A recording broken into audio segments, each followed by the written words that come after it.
থাকবো না, আমি এই সংসারে থাকবো না। কেন, কি হলো? বাড়িতে রান্না করার জন্য কিছুই নেই, কদিন থেকে কিছু ভালো খেতেও পাচ্ছি না। এরকম অকাল সংসারে আমি আর থাকতে চাই না। সালমা, আজ আমার চাকরি নেই বলে তুমি আমার পাশে থাকছো না। তুমি অন্তত আমার কষ্টটা বোঝো। আমি কিছু জানি না, আমি থাকবো না বলেছি যখন থাকবো না।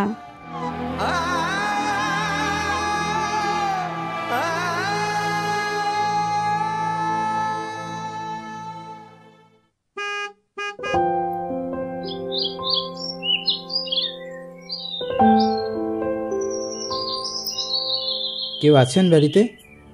একটু বেরিয়ে আসুন তো। কি ব্যাপার আপনারা? আমরা ব্যাংক থেকে এসেছি। আপনি 2 মাস ধরে লোন দিচ্ছেন না কেন? আপনি যে বাড়ির জন্য লোন নিয়েছিলেন সেটা কি ভুলে গেছেন? আর আগেও আপনাকে একবার ওয়ার্নিং দেওয়া হয়েছিল, তবু লোন আপনি শোধ করছেন না। দেখুন স্যার, আমার চাকরি চলে গেছে, 2 মাস ধরে কোনো ইনকাম নেই, আমরা ঠিকমতো খেতেও পাচ্ছি না। আমাকে আর কয়েকটা দিন সময় দেন, আমি আপনাদের সব লোন শোধ করে দেব। আপনাকে আমরা আর সময় দিতে পারবো না। কালকের মধ্যে আপনি যদি লোন শোধ না করেন, আপনাদের এই বাড়ি ব্যাংকের অধীনে চলে আসবে।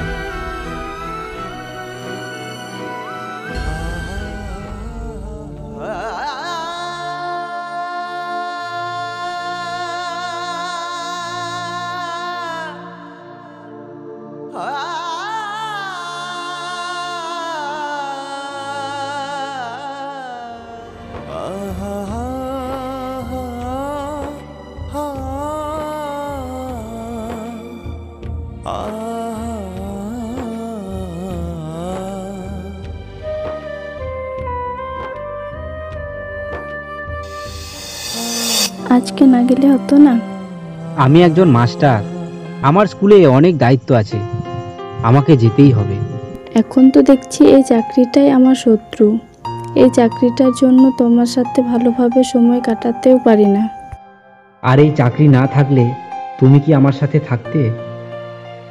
তুমি যদি বেকারও থাকতে তাহলে আমি তোমার সাথেই থাকতাম।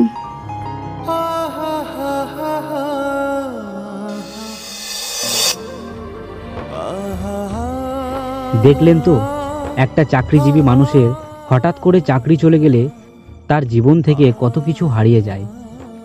আপনাদের উদ্দেশ্যে একটা কথাই বলি, একটা ছেলের চাকরি চলে গেছে মানে এই নয় সে অন্য কোনো কাজ করতে পারবে না। পৃথিবীতে অনেক কাজ আছে, সেই কাজ করেও সে সংসার চালাতে পারবে। এরকম পরিস্থিতিতে এরকম মানুষের সাথে থাকুন, তাদের সাহস যোগান, সে যেন নতুন করে জীবন শুরু করতে পারে। হঠাৎ করে এমন সিদ্ধান্ত নিয়েন না যাতে তার প্রাণ চলে যেতে পারে। সঠিক সময়ে সঠিক সিদ্ধান্ত নিন। ধন্যবাদ।